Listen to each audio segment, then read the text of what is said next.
जी नाजरीन, इस वक्त मेरे साथ पास्टर तारक रहमत साहब मौजूद हैं जो कि न्यूयॉर्क से हैं और बात करेंगे आज के टॉपिक के ऊपर के जो आज अप्रैल 23 को एक मसीही कम्युनिटी जो न्यूयॉर्क के अंदर है उन्होंने एहतजाज रिकॉर्ड करवाना था यूनाइटेड नेशन के सामने, तो वो मुलतवी हो गया। इसकी सारी क्या दास्तां है, क्या हुआ क्या नहीं हुआ, मेरे ख्याल में जो ऑर्गेनाइजर थे इस इवेंट के पास्टर तारक रहमत साहब, उनसे पूछते हैं। सलाम पास्टर साहब, खुदावंद आपको बरकत दे। मसीह यीशु के बाबरकत नाम है आपको, रहील भाई सलाम, और जितने भी व्यूअर्स इस वक्त देख रहे हैं उन सबको भी सलाम। ये बड़ा अहम बात थी ताकि लोगों को क्लियर हो कि हमने प्रोटेस्ट को मुलतवी क्यों किया है, पोस्टपोन क्यों किया है, उसकी रीज़न क्या थी। जब हमने यहाँ पर अपना प्रोटेस्ट की डेट ली, तो जब यहाँ की कौंसलेट को पता चला तो उन्होंने डिफरेंट दोस्तों के ज़रिया से राबता किया। खुद पाकिस्तानी कौंसलेट। जी, पाकिस्तानी कौंसलेट जो न्यूयॉर्क में है, उन्होंने हमसे राबता किया कि प्लीज़ प्रोटेस्ट से पहले अगर आप हमारे पास आ जाएँ। तो मैंने उनसे काफ़ी बात की कि जी, आपको ये बात पूरे पाकिस्तान में इस वक़्त सबसे हॉट टॉपिक है। हमारी जितनी भी क्लर्जी है, लीडरशिप और रिलीजियस, सियासी, समाजी, वो सारे लोग इस वक़्त प्रोटेस्ट कर रहे हैं, कॉन्फ्रेंसेस कर रहे हैं, ताकि जो जज साहब ने फ़ैसला दिया है, उसको रिव्यू किया जाए और हमारी बेटी को बाज़ियाब कराया जाए। मारिया मसीह को। जी, मारिया मसीह को, जो कि 12 साल और 9 महीने की थी, जो 2025 में अबडक्ट हुई, और उसको जो फोर्सफुली कन्वर्ट किया गया और फोर्सफुली मैरिज की गई, तो उसको जो है बाज़ियाब करवाने के लिए पाकिस्तान। तो मैंने कहा ये बात आपको पता होनी चाहिए कि अगर वहाँ पर आप इसको फिक्स कर देते, लास्ट ऑलमोस्ट 1 मंथ हो गया, तो हमें करने की ज़रूरत नहीं थी। फिर उन्होंने बड़ी रिक्वेस्ट की, बार-बार उन्होंने कॉल्स की, तो फिर मैंने अपने तमाम न्यूयॉर्क के जो पास्टर साहबान, समाजी और सियासी लोग थे, उनसे बात की कि हमने क्या करना है। तो उन्होंने कहा कि आप जाके उनसे बात ज़रूर करें, देखते हैं अगर वो हमारे लिए क्या करते हैं। तो बेसिकली तो हमने पाकिस्तान गवर्नमेंट से ही ये काम को हल करवाना है। तो जी। अगर वो हमारी बात को सुनते हैं और इसको हल करते हैं, तो ये बहुत ही खुशाइन बात है। तो फिर मैं और pastor Jeffrey, sister Zeba Gill और इसी तरह शहज़ाद विलियम, हम 4 लोग, मैं इन इन तीनों को साथ ले गया। ज़ेबा गिल साहिबा की छोटी बहन थीं, वो भी हमारे साथ गई थीं, मुझे उनका नाम अब याद नहीं है। तो हम वहाँ पर गए और उन्होंने बड़े अच्छे तरीके से हमें वेलकम किया, और फिर मैंने हर एक एंगल से उस बात को कौंसल जनरल साहब जो आमिर अहमद हैं, उनको बताया, और उन्होंने बड़े ही अच्छे तरीके से हमारी बात को सुना। मैंने कहा कि सेशन कोर्ट में केस जाता है, और जब माँ-बाप उसको अपील करते हैं कि हमारी बेटी वापस की जाए, तो वो नादरा के सर्टिफिकेट को रिजेक्ट कर देते हैं, और जब वो रिजेक्ट कर देते हैं तो हाई कोर्ट में केस जाता है। तो वो हाई कोर्ट का जज जो है वो कहता है बेटी खड़ी हो, वो उसको स्टैंड करता है और उसको देख के कहता है ये तो अडल्ट लगती है। तो मैं हैरान हूँ कि जज साहब ने नादरा को रिजेक्ट किया, और अपनी आंखों का जो उनके अंदर पता नहीं कौन सा आला था जिसने ये कोई लेबॉर्टरी थी या क्या था उनके? I don't know. तो वो जज साहब को, हम अपने लॉ की इज्जत करते हैं, जज साहबान की भी इज्जत करते हैं, लेकिन ये कोई पैरामीटर नहीं है कि आप देख के किसी को कहें कि ये तो अडल्ट लगती है, जबकि उनके पास सबसे बड़ा प्रूफ ये है माँ बाप के पास कि उनकी शादी को 16 साल हुए हैं। अगर उनकी शादी को 16 साल हुए हैं, तो बेटी 18 से ऊपर कैसे हो सकती है? हम्म। तो ये कोई खुशाइंद बात नहीं है मिनॉरिटीज़ के लिए कि अगर हम पुलिस स्टेशन जाएँ, तो वो हमारी बात ना सुनें, वो हमारा केस दायर ना करें। हमारे लोग वीक हैं, कमज़ोर हैं, उनके पास पैसा नहीं है। और अगर वो अदालत में जाएँ, तो वहाँ भी ये मेरे नज़दीक तो ये नॉनसेंस बातें हैं। ठीक है, उन्होंने अपने नादरा के अदारे को भी रिजेक्ट कर दिया, उन्होंने हर चीज को रिजेक्ट कर दिया। फिर उन्होंने ऊपर वाली अदालत में जब गए हैं तो जो हमारी फेडरल कॉन्स्टिट्यूशनल कोर्ट है, जिसे आईनी अदालत कहते हैं, उसमें जज साहबान ने जो बात कही है, उनको ये अपील की गई कि लड़की को बाजियाब करवाया जाए, वो हब्से बेजा में है। तो उन्होंने ये कहा कि लड़की की शादी हो चुकी है और इस वजह से वो वापस नहीं ली जा सकती। मैं आज पूछना चाहता हूँ तमाम मुल्क पाकिस्तान के स्कॉलर्स को और तमाम लोगों को कि अगर कोई भी मज़हब उसके अंदर उसको इजाज़त है, अगर वो 9 साल की, 6 साल की या जितनी भी कम एज की लड़की से शादी कर सकते हैं, क्या वो दूसरे मज़हब पर उसको किस तरह थोप सकता है? पहली तो बात ये है कि अगर कोई बेटी जो है या कोई भी माइनर जो है, वो अपना लाइसेंस नहीं बनवा सकता, वो वोट नहीं डाल सकता, वो अपनी प्रॉपर्टी का डिसीजन लेके प्रॉपर्टी को बेच नहीं सकता, वो अपने जिस्म को किस तरह किसी के हवाले कर सकता है? बिल्कुल। वो किस तरह से वो कह सकता है कि जी मैंने अपने रिलीजन के जब तक बच्चा 12 साल 13 साल का होता है, उस वक्त तो उसका सीखने का टाइम होता है कि उसने कोई भी मजहब है उसको समझना सीखना है, और उसके बाद जब वो अडल्ट होता है तो उसने पूरे तौर पर उस पर अमल करना है। तो अगर मिनॉरिटीज को इसी तरह रोंदा गया और फोर्सफुली उनके साथ ऐसा किया गया, तो हमारा मुआशरा फिर ह्यूमैनिटेरियन बेसिस पे रहने के काबिल नहीं रहेगा। नहीं रहे। इसलिए पास साहब ये है कि मेडिकली भी तो 12 साल 9 माह की वो बच्ची है, वो तो मेडिकली भी फिट नहीं होती, उसकी बॉडी डेवलपमेंट नहीं होती शादी के लिए या बच्चा जी, पैदा करने के लिए। जी, आप बिल्कुल ठीक कह रहे हैं। लेकिन जैसे कि जज साहब ने उनको दे के कहा, तो सम टाइम हमारे बच्चे जो हैं, वो सेहतमंद भी होते हैं और वो देखने में सेहतमंद लगते हैं, तो बंदा कहता है ये अपनी एज से बड़ा लगता है, ठीक है? बिल्कुल। तो ऐसा भी फैक्टर हमारे पास है। लेकिन मैंने यही सारी बातें कौंसल जनरल और उनकी टीम को कॉन्सुलेट ऑफिस के अंदर ये सारी बातें बताई, उन्होंने हमारी बातें सुनी और उन्होंने हमारे साथ एग्री किया कि ये सारी चीज़ें हम आपकी बात के साथ एग्री हैं कि ये ज़ुल्म है। किसी भी घर से एक बेटी को अगवा करना और उसके बाद डिक्लेयर कर देना कि उसने इस्लाम कबूल कर लिया है, इट इज़ नॉट एक्सेप्टेबल।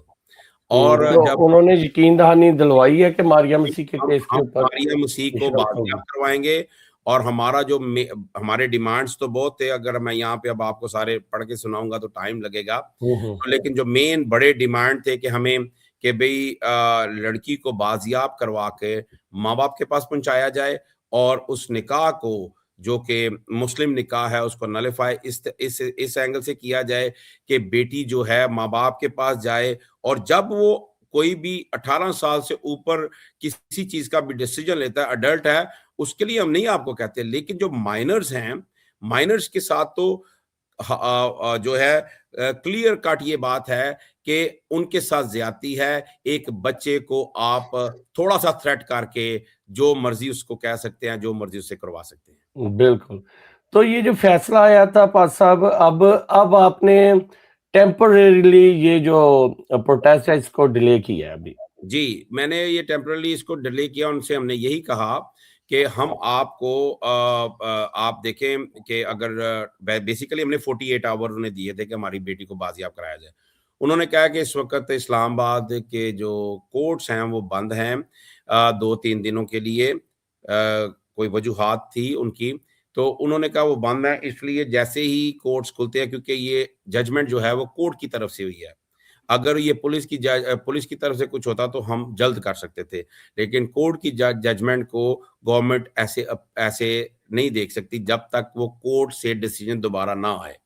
तो फिर हमने उनसे ये बात कही, ठीक है, हम आपको आप कितना टाइम चाहते हैं? तो फिर हमने उन्हें कहा कि ठीक है, आप 2 वीक्स के अंदर-अंदर इस बात को करें। अगर ये ना हुआ तो फिर आफ्टर 2 वीक्स ना फिर हमने हमें आपसे आपने हमें रिक्वेस्ट करनी है। उन्होंने ये बात कही, उन्होंने कहा नहीं, जो प्रोटेस्ट है वो आपका हक है, फंडामेंटल हक है। हम आपको अब भी नहीं फोर्स्ड कर रहे कि आप ना करें प्रोटेस्ट। लेकिन इससे अगर आपने वो प्रोटेस्ट करके गवर्नमेंट से ही रिक्वेस्ट करनी है। तो जब गवर्नमेंट के नुमाइंदे आपसे ये कह रहे हैं कि हम आला अहकाम को, जो हायर अथॉरिटीज़ हैं, उन तक इस बात को प्रायोरिटी के साथ करेंगे, तो फिर प्रोटेस्ट अगर आप रोक देंगे तो ये आप हम पर बहुत बड़ी मेहरबानी करेंगे। तो फिर हम्म, हमने इस बात को वहाँ पर भी उनसे ये यस नहीं किया, बल्कि हम आए, और रहील भाई आप भी उस मीटिंग में मौजूद थे। बिल्कुल। पास्टर साहबान और लीडर साहबान के साथ ज़्यादा कुछ लोग नहीं भी आए थे, लेकिन ज़्यादातर हमारे साथ मौजूद थे ज़ूम पर। और हमने ये डिसाइड किया, ठीक है, हमें गवर्नमेंट की इस बात को मानना चाहिए, ऑनर करना चाहिए, ताकि वो ये मसला हल कर देते हैं। तो that is the biggest reason कि हमने पोस्टपोन किया है। हमने अगर वो बेटी हमारी बाजियाब ना हो सकी और अपने माँ-बाप के पास ना जा सकी, तो फिर हम इसको सिर्फ़ न्यूयॉर्क तक नहीं, बल्कि हम डीसी भी जाएँगे, जो भी हमें दरवाज़ा खटखटाना पड़ा। आपको पता है इस वक़्त यूके में भी 2 तारीख को हम्म, प्रोटेस्ट हो रहा है। इसी तरह जो है यूरोप में भी शाहजेब भट्टी साहब जो है वो उधर कर रहे हैं मेरे ख्याल में, जो है यूरोपियन यूनियन के सामने कर यूरोपियन रहे यूनियन हैं। के सामने 29 को हो रहा है। तो मसला ये है कि देखें, हमारी हमारी नस्लों की जो है नस्लकुशी हो रही है, हमारी बेटियाँ अगर इस तरह होंगी। आपको पता है, एक मैंने अ, रिपोर्ट पढ़ी थी जिसमें जिसमें उन्होंने उन्होंने बताया, जो यूएन की रिपोर्ट में जब पाकिस्तान से जब लोग आते हैं और रिपोर्ट करते हैं, तो जो रिपोर्ट हुई थी movement of solidarity and peace in Pakistan, उन्होंने 2014 को 14 की रिपोर्ट जब दी थी, तो 1000 केसेस थे जिनमें क्रिश्चियन और Hindu women and girls abducted, converted and married to Muslim man annually, और रफली 700 क्रिश्चियंस एंड 300 हिंदूज। लेकिन अब आप जाके देखें 2024 में, तो voice of Pakistan minority reported cited by IANS said that at least 2000 minor girls from religious minority communities are abducted, forcibly married and converted each year. अब आप देखें हम्म, कि ये इतना ज्यादा बच्चियों को 2000 के करीब अबडक्ट किया जा रहा है, फोर्सबली मैरिज की जा रही है, और सारे जो हैं वो आदमी हजरात हैं, कि एक 12 साल और 9 महीने की बेटी को 34 साल या 30 से अबव और 40 के करीब आदमी उससे शादी कर रहा है। तो कोई मुझे एक और ज़रा क्वेश्चन करना है अपने तमाम उन मुस्लिम लोगों से, कि अगर कोई भी कन्वर्ट होता है तो कोई उसको बहन बेटी क्यों नहीं बनाता? शादी क्यों करता है? ये सवाल बहुत बड़ा है मेरे पास। ये क्या है वजह कि वो ये शादी ही उन्होंने करनी है? और पास साहब एक और बात कि हमारी लड़कियां ही क्यों इस तरफ रागब हो रही हैं, लड़के क्यों नहीं हो रहे? यस, ये बात भी बड़ी गौरतलब है। और वो लेकिन क्यों मैं नहीं तो इस्लाम कबूल मैं करते और शादी करवाते? एज अ पास्टर होते हुए, मैं तो लड़कों को भी अलाउ नहीं करूंगा और लड़कियों को भी अलाउ नहीं करूंगा। हम्म, ठीक है, लेकिन ये जो तरीका है कि कम उम्र की लड़कियों को लेकर उनके साथ शादी करना, और इसके बहुत से फैक्टर हैं जिसको मैं अभी एड्रेस तो नहीं कर सकता टाइम की वजह से, लेकिन वो बहुत से फैक्टर हैं। छोटी एज की लड़कियों को क्यों ये लोग लेते हैं, और क्यों? क्योंकि वो आसान होता है उनको जो है ग्रूम करना इजी होता है। क्रिएट करना, थ्रेट करना, और साथ में जो है उनको डरा धमका कर तो उनसे सारी बात करना। पासा लंदन में तो काफी एक बहुत बड़ा ग्रूमिंग गैंग भी है जो कि इस तरह काम करता था। अब ये तो पाकिस्तान में भी ग्रूमिंग गैंग चलना शुरू हो गए हैं। जी सर, देखिए 2014 की रिपोर्ट आपको मैंने बताई है। तो this is not a today, यानी कि एक साल का काम नहीं है, ये काफी सालों से अब ये बिल्ड हो चुका है। अब ये देखें ना, बिल्ड हो चुका है, और अब ये बड़ा ही मुश्किल है। और इस आईनी अदालत के फैसले के बाद अगर आप देखें तो काम बड़ा है। विद इन अ मंथ आप देखें तो बहुत से केसेस रिपोर्ट नहीं हुए, लेकिन 4 से 5 केस रिपोर्ट हुए हैं जिसमें अंडर एज लड़कियों की शादियां ओपनली कर रहे हैं, क्योंकि अब तो आईनी अदालत ने उनको इजाजत दे दी है। बिल्कुल। तो अब ये बताएं कि ये जो एम्बेसी है इन्होंने सिर्फ टाइम गेन करने के लिए या आपका मोमेंटम तोड़ने के लिए तो नहीं बोला कि आपका मोराल लो हो जाए? तो पहली तो बात है रहील भाई, मोमेंटम, कोई बंदा बीमार भी हो जाए ना तो पोस्टपोन हो सकती है बात, ठीक है। और मोमेंटम कभी भी नहीं टूट सकता, क्योंकि हमारी बेटियां जो हैं वो सबसे ज़्यादा अहम है, वो किसी चीज़ से भी ज़्यादा अहम है।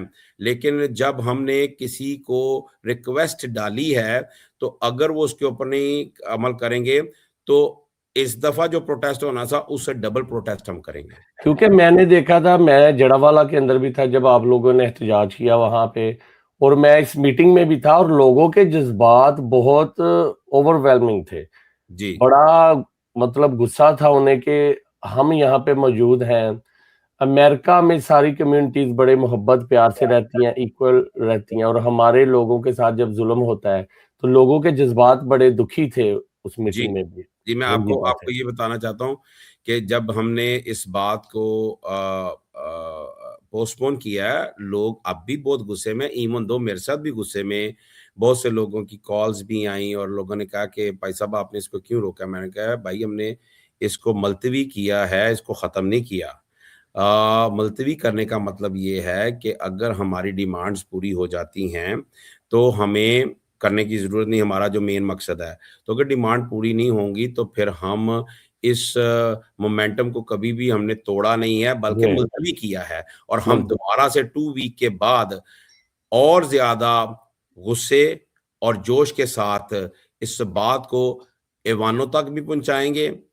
अमेरिका के जिस-जिस डोर को हमें नॉक करना पड़ा, यूके में, यूरोप में, जहाँ-जहाँ भी हमारी एक्सेस हुई, कनाडा में, हम सब लोग इस वक़्त यकजा हैं, और पाकिस्तान में आपने देखा है कि किस तरह क्लर्जी भी यकजा हो गई है, हम्म। और पॉलिटिकल लोग भी जो आपस में इख्तिलाफ़ात ख़त्म करके यकजा हो गए हैं। कल देखा था कामरान माइकल साहब के साथ सारे सियासतदान और इकट्ठे माइकल थे। साहब के साथ जितने भी उनके कॉलीग्स थे, वो सब उनके साथ उनकी क़यादत में आ गए हैं, और उन्होंने कहा हम मिलकर अपनी कौम के लिए बात करेंगे। तो ये बड़ी खुशाइंद बात है कि ऑल ओवर द वर्ल्ड हम अब चुप नहीं करेंगे। यूनाइट है। अगर हमारी बेटियों के साथ ज़्यादती हुई, और ख़ास तौर पे मैं ये नहीं कहता कि अंडर एज, बल्कि जो बड़ी एज की भी लड़कियाँ, अगर तो कोई अपनी मर्ज़ी से जाता है, उसका तो हम नहीं कहते। लेकिन जो फ़ोर्सफुली उन्हें अगवा किया जाता है और बाद में डिक्लेयर कर दिया जाता है, मैं मुल्क पाकिस्तान की गवर्नमेंट को,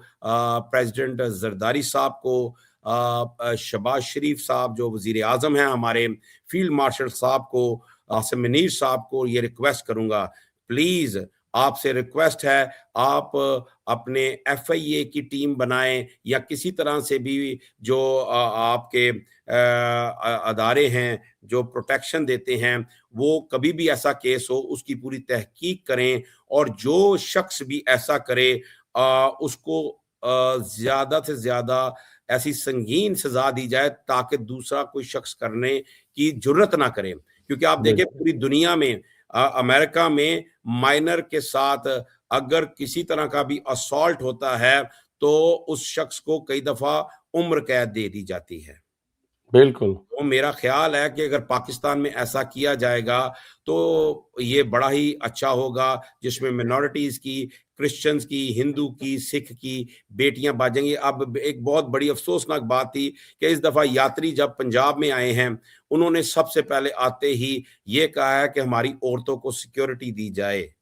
क्योंकि हम्म। हसन अब्दाल में भी किसी पुलिस ऑफिसर ने किसी औरत को जो है असॉल्ट किया था, और ननकाना साहब में भी एक सरदारनी लड़की को शायद पिछली दफा या उससे हाँ जी, पिछली दफा वो ले कनाडा से आई जाके थी। ले जाके शादी अबडक्ट करके और उससे शादी करके डिक्लेयर कर दिया वो मुस्लिम है। तो ये कितनी बुरी बात है कि दूसरी मुल्क से यात्री आ रहे हैं और वो आकर औरत के लिए प्रोटेक्शन मांग रहे हैं।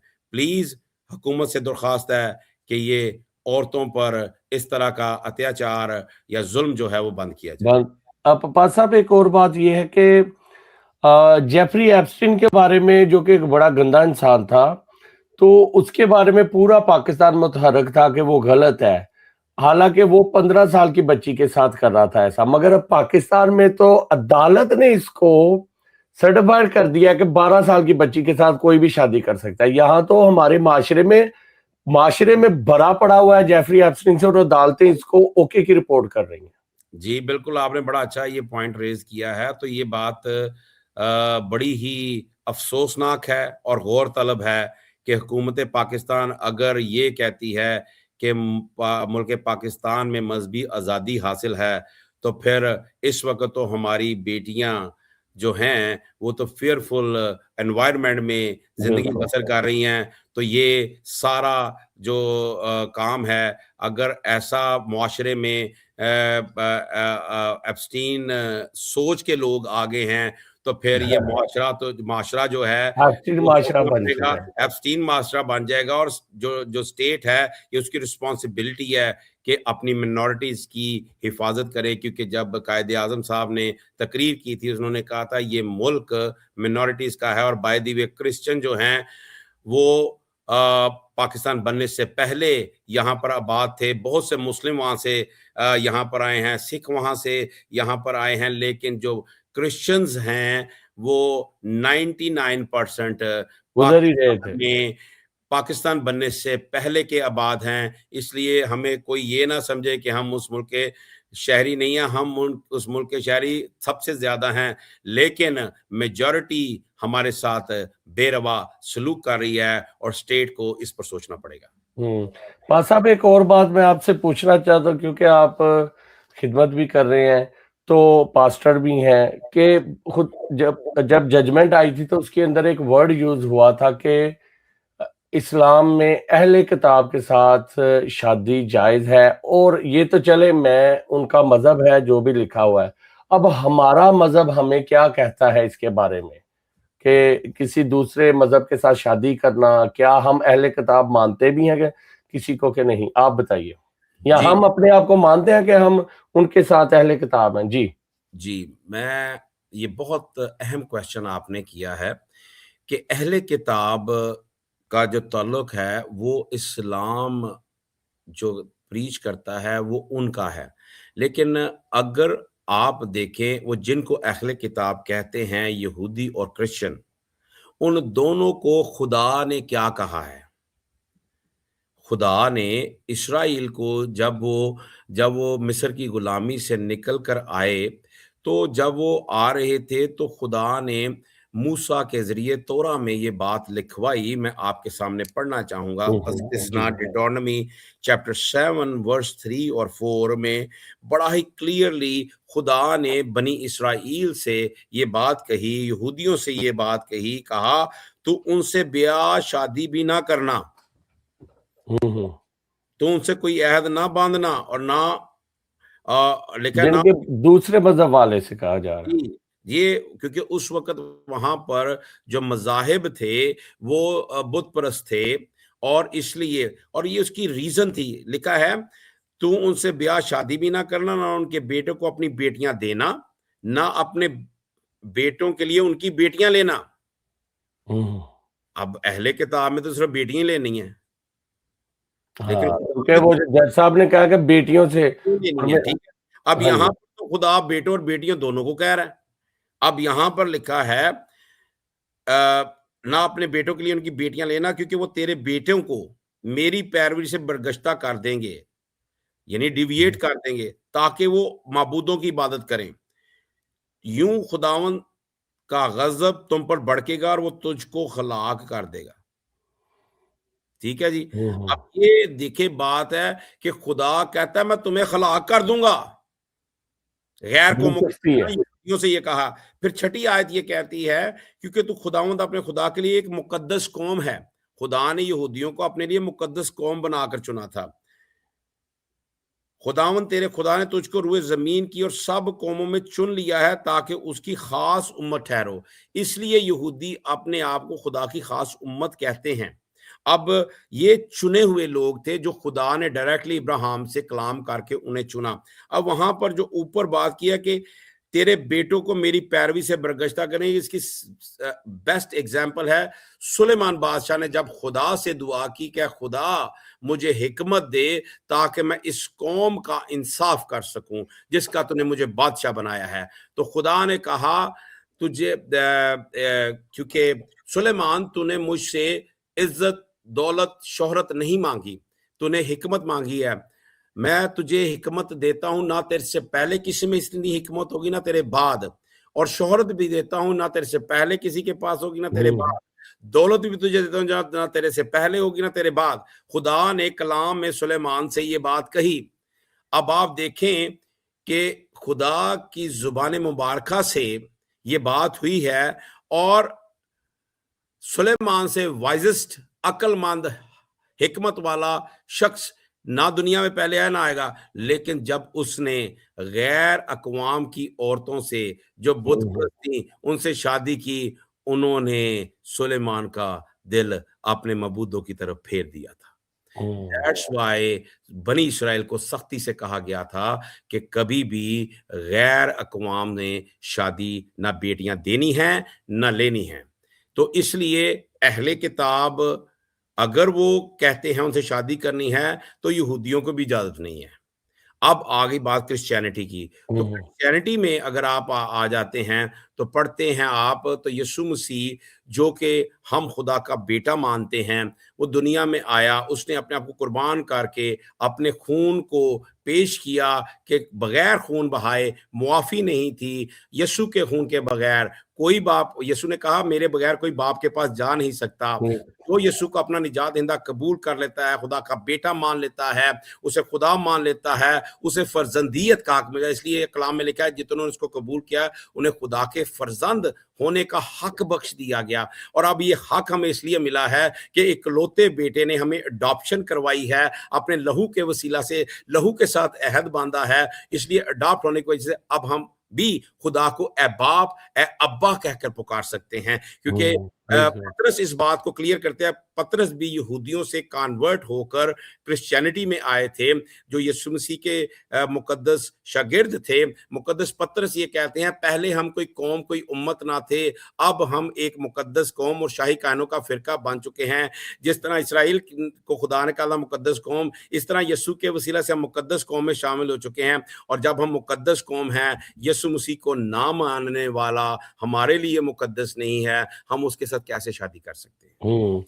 और लिखा है, सॉरी एक बात करके मैं आपसे करता हूँ। बाइबल में फिर पौलुस रसूल कहते हैं, उन्होंने बड़ा ही क्लियरली ये कहा है कि नाहमार जुए मत जुतो, तारीकी नूर का तरीकी से क्या वास्ता। ठीक है, बात यह है कि नाहमार जुआ ये होता है कि जब जुए में दो बैल जोते जाते हैं ना, तो वो एक जैसा जोर लगाते हैं। अगर गधे जोते जाते हैं तो एक जैसा जोर लगाते हैं, अगर घोड़े जोते जाते हैं वो एक जैसा जोर लगाएंगे, क्योंकि वो सेम सेंस रखते हैं, सेम नस्ल के हैं, सेम उनके पास एसेंस हैं। ठीक है, तो इसी तरह नाहमार जुए में अगर बैल के साथ घोड़े को या गधे को या किसी और जानवर को जोता जाएगा तो फिर क्या होगा भला?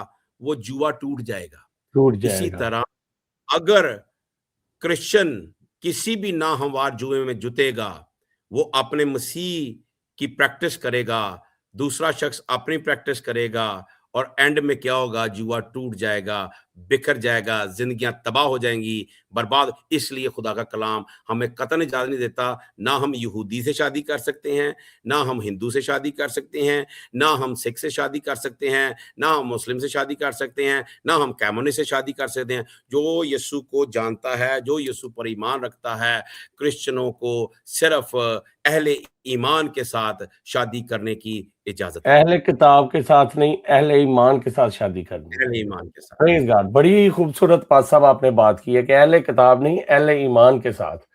तो पास साहब अब ये भी है कि जब शादी हो जाती है, ये मैंने अमेरिका में भी देखा हुआ है, इंटरफेथ मैरिज जो है, वो बाद में कहते हैं बच्चे मुसलमान होंगे कि क्रिश्चियन होंगे, बच्चे गुरुद्वारे जाएंगे कि बच्चे चर्च में जाएंगे या मस्जिद में जाएंगे, ये फिर बाद में बड़े मसले बन जाते हैं। यही तो आपने बड़ी प्यारी बात की है। जुआ है, इसी ही तो कहते हैं अनइवन यॉक्ड, जो इंग्लिश में बड़ा जबरदस्त वर्ड है अनइवन। अनइवन कोई भी चीज होती है ना, अगर आप बेड भी अनइवन करें ना टूट जाता है, टूट ठीक है ना। बिल्कुल। अनइवन कोई भी चीज होगी तो फिर यही लड़ाई रहेगी कि बच्चे, आने वाली नेक्स्ट जो जनरेशन है वो किसको फॉलो करेगी। वो तो खत्म हो जाएगी, शायद वो मुस्लिम की नस्ल खत्म हो जाए, शायद वो क्रिश्चियन की नस्ल खत्म हो जाए, चाहे वो हिंदू की नस्ल खत्म हो जाए, तो क्यों अपनी नस्लों को तबाह करें हम। हाँ, बिल्कुल। पास साहब मैं अपनी वजह से कहूँ कि म्यूचुअल अंडरस्टैंडिंग होनी चाहिए। मजहब बहुत बड़ा अहम किरदार अदा करता है। आज के दौर के अंदर तो मैं ये भी कहता हूँ कि आपकी सियासी भी ये मेरी अपनी तरफ से ही है कि सियासी भी आपकी म्यूचुअल अंडरस्टैंडिंग होनी चाहिए। कई दफ़ा बीवी जो है वो लिबरल है और हस्बैंड कंज़र्वेटिव है, वो आपस में लड़ाई होती रहती है बिल्कुल। सियासी तौर पे भी। मज़हब तो बहुत बड़ी चीज़ है। तो पास साहब दूसरा ये मैं आपसे पूछना जी, चाहूँगा। मैं ये कहता हूँ कि हाँ, देखें हमारा जो जी, जी, जी। मैं ये कहता हूँ कि जैसे मुल्क पाकिस्तान में हम वहाँ पे मिनॉरिटी में हैं, तो हमारी दोस्ती मुस्लिम लोगों से है, हमारे वो हुँ, हुँ। कौमी तौर पर बहन-भाई हैं, ठीक है? और हमने एक-दूसरे के साथ मरासम रखने हैं, लेकिन उसकी एक लाइन ड्रॉ करनी चाहिए कि मज़हब जहाँ पर आता है, जहाँ पर ईमान आता है, उस पर टॉलरेंस हो। अगर वो किसी से बात करना चाहते हैं, तो सुनना चाहते हैं, तो टॉलरेंस के साथ सुनें। अगर नहीं उनके पास टॉलरेंस है, तो डोंट ट्राई टू टॉक। अगर वो कहें कि हम मेजॉरिटी में हम अपना अपना ईमान थोपेंगे, तो ये ज़्यादती है ना, जबरन तो उनका बिल्कुल, कलाम उनका कुरान पाक भी नहीं कहता जबरन आप किसी से बात करें। तो ये बात को हमने देखना है कि हमने एक मुआशरे में रहना और साथ ही रहना है। साथ ही साथ ही रहना है। रहना है। तो हमने एक-दूसरे का म्यूचुअल अंडरस्टैंडिंग भी रखनी है, तल्लकात भी रखने हैं, लेकिन ड्रॉ करना है। कुछ लाइन्स ऐसी हैं जो क्रिश्चियनिटी में ड्रॉ हैं कि हम अहले ईमान के साथ ही शादी कर सकते हैं। हमने अगर उस लाइन को क्रॉस किया तो हम क्रिश्चियनिटी से बाहर चले जाएँगे, हम क्रिश्चियन नहीं रहेंगे। क्रिश्चियन जो है वो यहूदी से भी आपने बड़ा प्यारा पहले बताया कि यहूदी से भी नहीं कर सकते, ना किसी और जी। मज़हब से।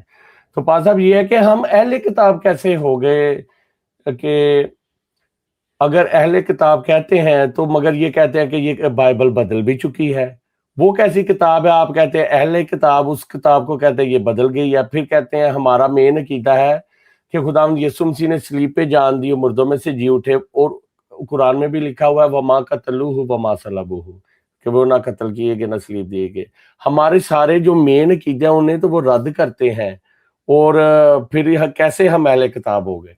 जी, ये भी किताब भी आपने बदल गई या आपने भी सुना होगा कि अक्सर ये उलमा भी कहते हैं जी किताब बदल आपने गई। ये भी किया है कि देखिए बात ये है कि जब आप मैं पाकिस्तान में पैदा हूँ, वहीं पे ब्रॉट हुआ हूँ और मेरा ब्रॉट अप जो है मोस्टली मुस्लिम दोस्तों के साथ ही रहा है, मुस्लिम फैमिलीज़ के साथ रहा है, मेरे बड़े अच्छे तल्लुकात से सबके साथ। तो अक्सर व बेशतर जब ये बात की जाती थी, तो कहा जाता था इस बात को कि बाइबल बदल चुकी है। तो हमारा ये क्वेश्चन होता था कि जो असल बाइबल है अगर आपके पास है, तो वो लेके आके आप किसी भी फ़ेक चीज़ को उस वक़्त फ़ेक कहा जाता है जब आपके पास असल हो। जब असल आपके पास असल ही नहीं है, तो आप किसी को फ़ेक चीज़ फ़ेक नहीं कह सकते, ठीक है? हमारा बिल्कुल, ये क्वेश्चन था। दूसरी दूसरी बात जो बड़ी अहम है, वो ये है कि जब हम आप हमारे अकीदे की तमाम चीज़ जितने भी हमारे अकायद हैं कि यीशु मसीह मसलूब हुए, वो खुदा के बेटे हैं और वो दुनिया अलोहियतुल में मसीह है। लिए आए, इस वक़्त वो ज़िंदा बाप की दाहिनी तरफ बैठे हैं, वो कब्र से जी उठे। जब इन तमाम अकायद पर आप मुत्तफ़िक नहीं हैं, तो फिर उस किताब का आसरा लेके लड़की से शादी सिर्फ करना लड़कियों को उससे शादी भी करने का ये एक उससे भी बड़ा तरीकाकार गुनाह है बनाया ये, हुआ है। उससे भी बड़ा गुनाह है ये। बिल्कुल, तो पास साहब बहुत शुक्रिया आपने अपना कीमती वक़्त दिया, तो मज़ीद जैसे ही अगर मैं दुआ करता हूँ कि ये मामलात एम्बेसी अमेरिका की जो अंदर जो जनरल कौंसल हैं, वो जाके इसको गवर्नमेंट तक पहुँचाएँ और गवर्नमेंट हमारा मसला हल कर दे मारिया मसीह वाला। अगर ना हुआ तो फिर मज़ीद आपसे बातचीत इसके बारे में करेंगे। जी, पहली तो दुआ यही है कि वो मसला हल कर दें। पहली तो बात है स्टेट के खिलाफ हम प्रोटेस्ट नहीं कर रहे, हम उस कानून के खिलाफ प्रोटेस्ट कर रहे हैं, हाँ, जजमेंट के ठीक है? खिलाफ। स्टेट के खिलाफ अगर हम होंगे तो स्टेट ने ही तो हमें बचाना है, तो स्टेट बिल्कुल, हमारा साथ दे। मैं ये कहना चाहता हूँ हमारा स्टेट साथ दे बिल्कुल, और जब वो हमारा साथ देगी, तो ही हम अपनी बच्चियों को बचा सकेंगे और हम और ज़्यादा एतमाद की तरफ, ट्रस्ट की तरफ बढ़ेंगे कि हमारी जो स्टेट है, वो अपनी मिनॉरिटीज़ को जो है, वो मोहब्बत करती है। मैं सीएम साहिबा, मरियम साहिबा के लिए कहना चाहूँगा कि जिस तरह उन्होंने पिछले दिनों में पाक लाहौर के जो बड़े-बड़े जो अंडरग्राउंड जो बदमाश थे, उनका सत्यानाश कर दिया, उनको ख़त्म कर दिया। हाथ फ्राई करते थे, पिस्तौल चल जाता था नेफे के अंदर। लेकिन ये काम इतना मुश्किल नहीं है कि आप सीएम साहिबा आपसे रिक्वेस्ट है और आपने ये कहा है कि मिनॉरिटी मेरे माथे का सरकार झूमर मान है, लिया। प्लीज़ इस झूमर की हिफ़ाज़त करें, इसे माथे पर रहने दें, इन लोगों को कदमों तले रौंदने ना दें और हम आपके शुक्रगुज़ार हैं पहले भी कि आपने बहुत अच्छे तरीके से मिनॉरिटी के साथ डील किया है, आगे भी आप डील करेंगी। Thank you very much. हाँ, तो बहुत-बहुत शुक्रिया सर। और जितनी क्रिश्चियन कम्युनिटी पाकिस्तान के अंदर हमें देख रही है, अमेरिकन क्रिश्चियन कम्युनिटी है, हम सब आपके साथ हैं, हम मसीह का बदन है। और अगर तकलीफ आपको होती है तो वो तकलीफ अमेरिका में भी फील होती है और पूरी दुनिया में। God ji, bless you pastor साहब, थैंक यू, बहुत शुक्रिया। ओके, थैंक यू रहील भाई।